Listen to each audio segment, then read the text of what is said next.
आने की बिहार सरकार के फैसले को हाईकोर्ट से बहुत बड़ा झटका लग गया है। आरक्षण का दायरा 50% से बढ़ाकर 65% किए जाने की राज्य सरकार के फैसले को हाईकोर्ट ने रद्द कर दिया है। पटना हाईकोर्ट के चीफ जस्टिस की बेंच ने राज्य सरकार द्वारा शिक्षण संस्थानों और सरकारी नौकरियों में SC, ST, EBC और अन्य पिछड़े वर्गों को 65% आरक्षण देने को चुनौती देने वाली याचिकाओं पर सुनवाई करते हुए ये बहुत ही अहम फैसला सुनाया है। कोर्ट ने राज्य सरकार के द्वारा लाए गए कानून को रद्द करने का आदेश दे दिया है। जातिगत जनगणना के बाद बिहार सरकार की ओर से बढ़ाई गई आरक्षण की सीमा को पटना हाईकोर्ट ने रद्द कर दिया। इस पूरे मामले को लेकर एडवोकेट गौरव ने याचिका दाखिल की थी।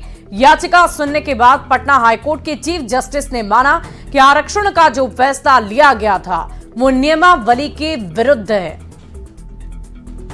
लाई है आरक्षण बढ़ाने के लिए राज्य सरकार, वो न्याय संगत नहीं है, संवैधानिक प्रावधान के अनुसार भी नहीं है और अनुच्छेद 14 और 16 का क्लियर वायलेशन करता है और 50% सीलिंग लिमिट जो सुप्रीम कोर्ट ने निर्धारित कर रखा है इंदिरा साहनी केस, वो भी वायलेट करता है। इसके ग्राउंड पे जो माननीय पटना जज हैं पटना हाईकोर्ट के, उन्होंने इसको सेट साइड कर दिया और मतलब अब जो है आरक्षण की सीमा 75% नहीं रहेगी, 50% ही रहेगी। जो पहले था, जो पहले नियम 49.5% के आसपास था राज्य में, वो ही फिर से बहाल होगी। जो राज्य सरकार ने नए कानून लाके 50% को वायलेट किया था, वो अब वापस चला जाएगा, वो नहीं रहेगा। और हाईकोर्ट के आदेश पर नेता प्रतिपक्ष तेजस्वी यादव ने कहा है कि पूरी चर्चा के बाद आरक्षण बिल पास हुआ था। तेजस्वी ने बीजेपी पर आरोप लगाया कि ये लोग नहीं चाहते कि आरक्षण लागू किया जाए। राज्य सरकार ने इस फैसले के खिलाफ सुप्रीम कोर्ट जाने का फैसला लिया है। डिप्टी सीएम सम्राट चौधरी ने कहा कि बिहार गरीब राज्य है, SC, ST की आबादी बढ़ी है, इस आधार पर आरक्षण बढ़ाया गया था। पटना हाईकोर्ट के फैसले के खिलाफ बिहार सरकार सुप्रीम कोर्ट जाएगी। समाज कल्याण मंत्री मदन सहनी ने कहा कि इस फैसले से झटका लगा है। मदन सहनी ने उम्मीद जताई है कि इस फैसले के खिलाफ बिहार सरकार सुप्रीम कोर्ट जाएगी और वहां से इंसाफ जरूर मिलेगा। बात का संदेह था कि ये बीजेपी के लोग जो हैं आरक्षण विरोधी लोग हैं, जिसको हम लोग चुनाव के समय भी कहते थे कि भाजपा के लोग नहीं चाहते हैं कि आरक्षण जो है वो बढ़े, इसलिए हम लोग चाहते थे कि इसको शेड्यूल लाइन में डाला जाए। मार्च में इसकी बहस पूरी हो गई थी, ये तो चुनाव के बाद बस आज जो है ये खबर आई कि भाई जो है इसको जो है बैकडाउन कर दिया गया है, तो इससे हम लोग आहत हुए हैं। और ये काम जो है बड़ी निष्पक्षता के साथ किया गया था, जिसको जो अधिकार था उसको हम लोगों ने अधिकार दिया। पता नहीं जदयू के लोग, माननीय मुख्यमंत्री इस पे क्यों चुप्पी साधे हुए हैं। हम लोग सुप्रीम कोर्ट जाएंगे, सुप्रीम कोर्ट से न्याय मांगेंगे, लड़ेंगे और स्वाभाविक है बिहार में अब कोई आरक्षण के बिना नहीं है। बिहार में कोई वर्ग हो, स्वर्ण समाज हो, अति पिछड़ा समाज हो, पिछड़ा समाज हो, दलित, सबके लिए आरक्षण की व्यवस्था है। इसलिए आदरणीय नीतीश कुमार जी ने जो फैसला लिया है, इस फैसले को हम सुप्रीम कोर्ट जाएंगे और सुप्रीम कोर्ट में भी अपनी बातों को रखेंगे। उच्च न्यायालय का फैसला आया है, हम इसमें बहुत बढ़ के नहीं बोल सकते हैं, हम उसका आदर करते हैं, लेकिन हम लोग को जहां तक जाना होगा वहां तक हम लोग जाएंगे और जो अधिकार श्री नीतीश कुमार जी, माननीय मुख्यमंत्री जी ने हम लोग को दिया है, उसको हम लोग पा करके रहेंगे। नीट पेपर लीक मामले में अब सियासत शुरू हो गई है। बिहार के डिप्टी सीएम विजय सिन्हा ने प्रेस कॉन्फ्रेंस कर नेता प्रतिपक्ष तेजस्वी यादव को कटघरे में खड़ा कर दिया और नीट पेपर लीक मामले के मुख्य आरोपी सिकंदर यादव से तेजस्वी के PS की नजदीकी को लेकर सवाल पूछ डाले। अब पूरे मामले में आरजेडी भी हमलावर हो गई है। ये रिपोर्ट देखिए।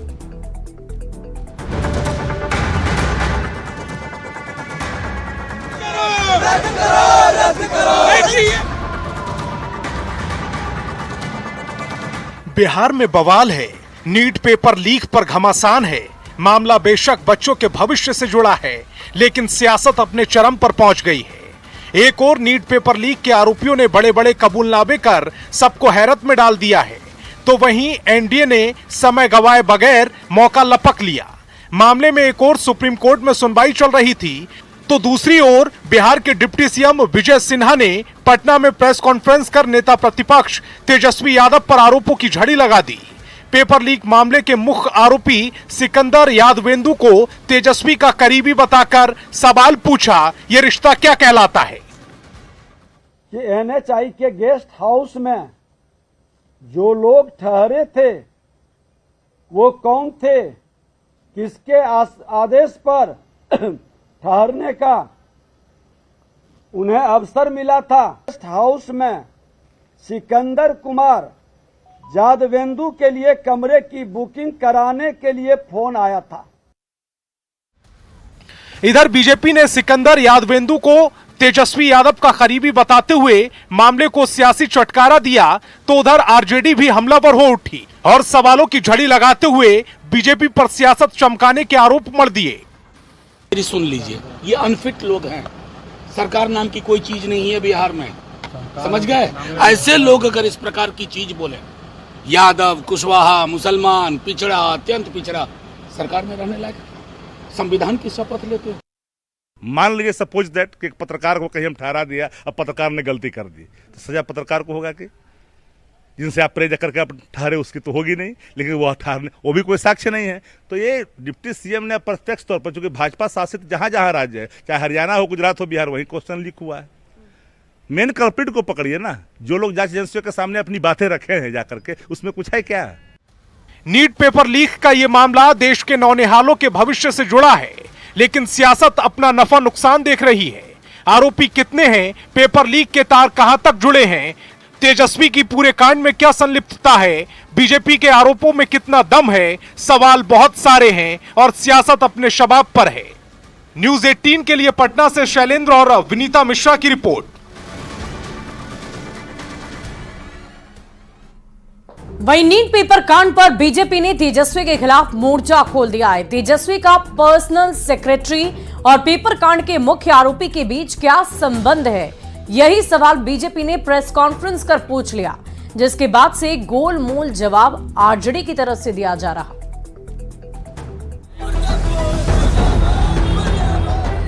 बिहार से लेकर दिल्ली तक नीट पेपर कांड ने सबको हिला दिया है। आरजेडी नीतीश सरकार पर हमलावर है और पेपर रद्द करने, मामले की जांच की मांग कर रही है, जबकि बीजेपी तेजस्वी की भूमिका पर सवाल उठा रही है कि गेस्ट हाउस बुकिंग किसने करवाई। और ये जो कहानी चलाई जा रही है ना, उस व्यक्ति का, हमारे सरकारी मुलाजिम जो तेजस्वी जी के पीएस हैं, उनका रिश्तेदार है, ये सरासर झूठ है, सरासर पाखंड है, और पाखंड और झूठ के हिस्सेदार आप लोग ना बनी। बीजेपी के तेजस्वी पर शक की वजह क्या है? क्यों नीट पेपर कांड में डिप्टी सीएम विजय सिन्हा नेता प्रतिपक्ष का नाम उछाल रहे हैं? मामले की गंभीरता को इस ग्राफिक्स के जरिए समझिए। दरअसल तेजस्वी यादव के पर्सनल सेक्रेटरी है प्रीतम, और प्रीतम का बेहद करीबी है सिकंदर यादवेंदु, जो नीट पेपर कांड में डील से लेकर सेटिंग तक के खेल में संलिप्त है, और यही बीजेपी की शक की वजह भी है। इसीलिए बीजेपी पूछ रही है, ये रिश्ता क्या कहलाता है? NHI गेस्ट हाउस में सिकंदर कुमार यादवेंदु के लिए कमरे की बुकिंग कराने के लिए फोन आया था। बीजेपी के सवालों पर आरजेडी बुरी तरह घिर गई है। आरजेडी कोई स्पष्ट जवाब नहीं दे पा रही, बार बार एक ही राप अलाप रही है कि नीतीश सरकार मामले की जांच करने के बजाय तेजस्वी पर कीचड़ उछाल रहे हैं। लेकिन आरोपी सिकंदर और प्रीतम के बीच कौन सा रिश्ता है, इस पर गोलमोल हो जा रहे हैं। Bureau report, news 18। वहीं नीट परीक्षा धांधली को लेकर आए दिन एक पर एक नए खुलासे हो रहे हैं। बिहार सरकार की ओर से गंभीर आरोप जिस तरह से आरजेडी नेता तेजस्वी यादव के खिलाफ लगाए जा रहे हैं, उसने बिहार की सियासत को और भी ज्यादा गर्मा दिया है। न्यूज 18 की टीम ने उन चेहरों को बेनकाब किया जिन्होंने छात्रों के जीवन से खिलवाड़ करने की बहुत बड़ी साजिश रची थी। सभी आरोपियों ने अपना जुर्म तक कबूल कर लिया है। के आप सचिव Pritam Kumar NHI guest house में सिकंदर कुमार यादवेंदु के लिए कमरे की बुकिंग कराने के लिए फोन आया था। देश की प्रतिष्ठित मेडिकल की परीक्षा नीट में धांधली का खुलासा आए दिन हो रहा है। जांच के नए दायरे बढ़ रहे हैं तो परीक्षा में धांधली को लेकर सियासत भी बेहद तेज है। आरोप प्रत्यारोप के बीच नीट परीक्षा का मामला उलझता जा रहा है। बिहार सरकार की ओर से डिप्टी सीएम विजय सिन्हा ने बेहद गंभीर आरोप आरजेडी नेता तेजस्वी यादव पर लगाया है। गुरुवार को विजय सिन्हा ने प्रेस कॉन्फ्रेंस कर कहा कि आरोपी सिकंदर यादवेंदु का संबंध तेजस्वी यादव के पीएस प्रीतम से है। उसी ने दबाव डालकर गेस्ट हाउस का कमरा बुक कराया था कि 1 मई को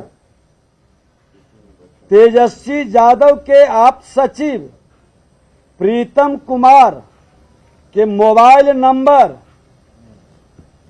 7488061813 से रात्रि 9:07 में पथ निर्माण विभाग में कार्यरत प्रदीप कुमार के मोबाइल नंबर 9430469924 पर NHI गेस्ट हाउस में सिकंदर कुमार यादवेंदु के लिए कमरे की बुकिंग कराने के लिए फोन आया था।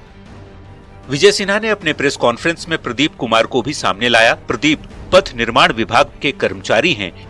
इन्हीं के मोबाइल पर तेजस्वी यादव के पीएस प्रीतम ने NHAI के गेस्ट हाउस में कमरा बुक कराया था, वो भी नियम का पालन किए बगैर। इसके लिए सुपरिटेंडिंग इंजीनियर को भी सस्पेंड किया गया है। प्रीतम जी ने हमको फोन किया था जो सिकंदर कुमार के नाम से कमरा बुक कराने के लिए, फिर 1 तारीख को रात में, फिर उन्होंने दोबारा 4 को कहा था। नीट परीक्षा में हुई धांधली पर बीजेपी के गंभीर आरोपों पर आरजेडी के नेता हमलावर हैं। नीट परीक्षा रद्द करने की मांग की जा रही है। बीजेपी पर आरोप लगा रहे हैं कि वो बेवजह मुद्दे से ध्यान भटकाने की कोशिश कर रही है। 25 लाख छात्र नीट से प्रभावित हुए हैं, वो परीक्षा कैंसिल होनी चाहिए। ये सीधा सा सवाल है। इसमें तेजस्वी यादव का नाम घुसेरने की कोशिश करना, ये उनका अल्प ज्ञान भी दर्शाता है। 1 नंबर और 2 नंबर का डिप्टी से भी लड़ाई है। 1 नंबर वाला का फोटो आनंद का छपा हुआ है, उसकी माँ उपाध्यक्ष है। तो डिप्टी सीएम जो 2 नंबर वाले 1 नंबर पर हमला कर रहे हैं अप्रत्यक्ष तौर पर। पहले तो कहा 40 नंबर का लेटर नंबर है, मंत्री सेल है, तो पता नहीं कौन है। अब चुपचाप है, अब बोल रहा है कर्मचारी को फोन किया, फोन करने से कुछ होता है क्या? नीट एग्जाम में धांधली को लेकर जिन 4 आरोपियों को ईओयू ने पकड़ा है, उन्होंने अपना जुर्म भी कबूल कर लिया है। इनमें गया का रहने वाला मास्टरमाइंड नीतीश कुमार, समस्तीपुर का रहने वाला अनुराग यादव, मुंगेर का अमित आनंद और समस्तीपुर का रहने वाला सिकंदर यादवेंदु शामिल है। वैसे जांच अपनी जगह जारी है, पर आरोपों की झड़ी जिस तरह से बीजेपी की ओर से लगाई जा रही है, उसने परीक्षा में हुई धांधली के मुद्दे को बेहद गर्मा दिया है। न्यूज़ 18 के लिए पटना से शैलेंद्र, अमित कुमार और विनीता मिश्रा की रिपोर्ट। और नीट पेपर लीक मामले की जांच जैसे जैसे आगे बढ़ती जा रही है, परत दर परत चौंकाने वाले खुलासे हो रहे हैं। पटना में कई बड़े खुलासे हुए हैं। नीट पेपर लीक के आरोपी सिकंदर प्रसाद यादवेंदु, अनुराग, नीतीश कुमार और अमित आनंद ने कबूलनामे में कई ऐसी बातों का जिक्र किया जिसके कारण नीट परीक्षा को रद्द करने की मांग और भी ज्यादा तेज हो गई।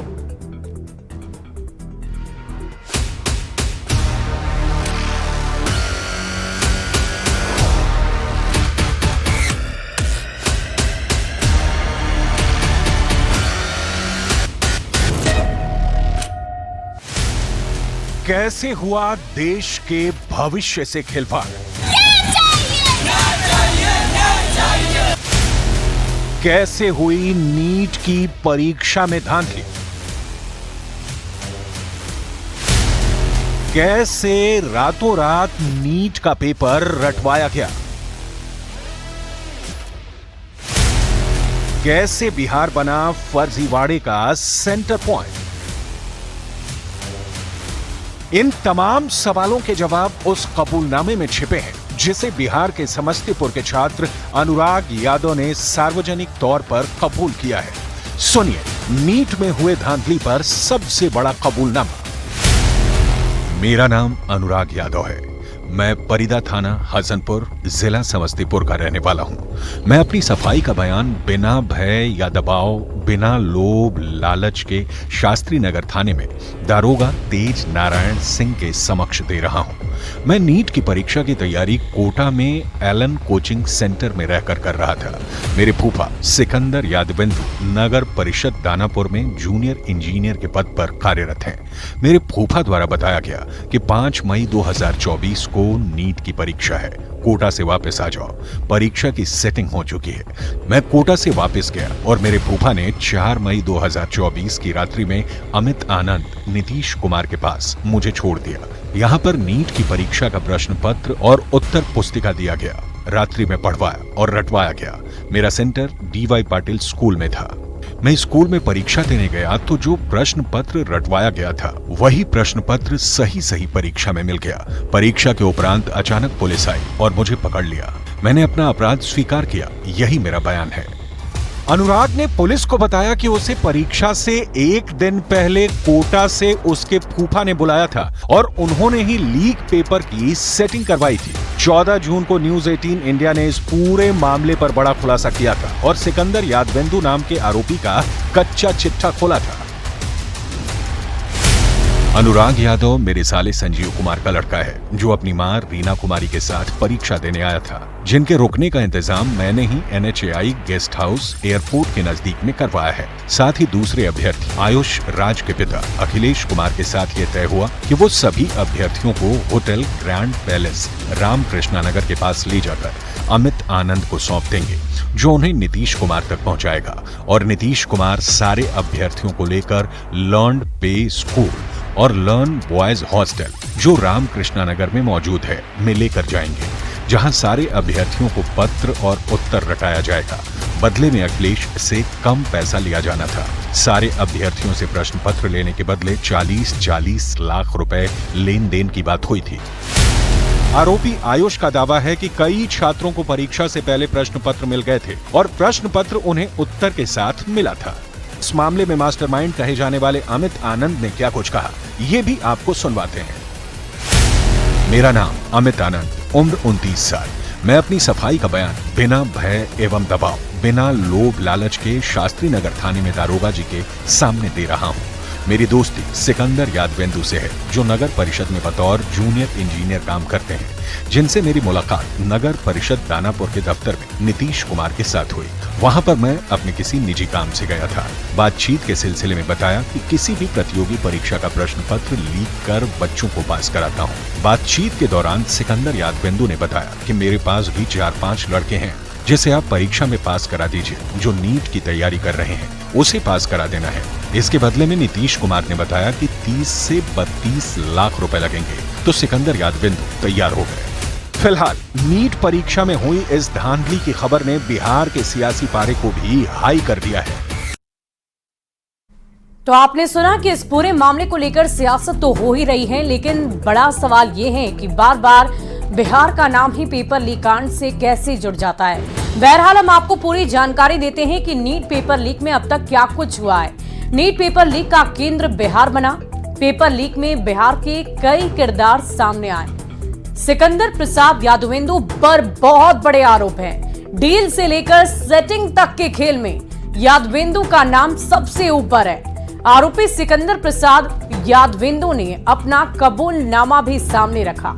अनुराग, नीतीश कुमार और अमित आनंद ने भी कबूलनामा सबके सामने रखा और अपने अपने गुनाह को इन सभी ने कबूल कर लिया है। परीक्षा में वही प्रश्न पूछे गए जो रटवाया गया था।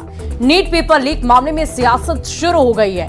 डिप्टी सीएम विजय सिन्हा ने आरोप लगा दिया है। उन्होंने कहा है कि तेजस्वी यादव और पूरी लाली फैमिली इस पूरे मामले से जुड़ी हुई है। बहरहाल उन्होंने इस पूरी फैमिली को कटघरे में लाकर खड़ा कर दिया। सिकंदर से तेजस्वी के पीएस प्रीतम की नजदीकियों को लेकर भी विजय सिन्हा ने सवाल खड़े कर दिए हैं। तेजस्वी के पीएस पर गेस्ट हाउस बुक कराने का आरोप लगा है। NHIB के गेस्ट हाउस में कमरा बुक किया गया और बुक करने वाले संविदा कर्मी का कबूलनामा भी सामने है। प्रीतम ने यादवेंदु के लिए कमरा बुक करने के लिए कहा था। तो अब तक इस पूरे मामले में क्या कुछ हुआ है, इसकी पूरी जानकारी हमने आपको दी। बढ़ते आगे। डिप्टी सीएम विजय सिन्हा ने आरजेडी पर पलटवार करते हुए कह दिया कि ये लोग सुधरने वाले नहीं हैं। जांच के बाद इस पूरे मामले का खुलासा हो जाएगा। प्रीतम फोन करके रूम बुक कराते हैं सिकंदर कुमार जदुवंशी के लिए और ठहराते हैं अनुराग यादव को। और मास्टरमाइंड ये सब खेल वेल करने में कौन लोग इन्वॉल्व हैं आज बताइए। एक बार फोन किया, यहाँ के लोगों ने नहीं गंभीरता से लिया तो 3 बार फोन किया। 1 तारीख को फोन हुआ, फिर 4 तारीख को फोन हुआ और अपने पद का और रसूख का दबाव डाल करके इस तरह से खेलना दुखद दुर्भाग्यपूर्ण है। लेकिन ये लोग सुधरने की बजाय अपनी राजनीतिक साख बढ़ाने के लिए कोई भी सौदा कर सकते हैं। तो जांच होगा तो स्पष्ट होगा सारा विषय। और फिलहाल इस बुलेटिन में अभी के लिए बस इतना ही। आप बने रहे न्यूज़ 18 बिहार झारखंड के साथ।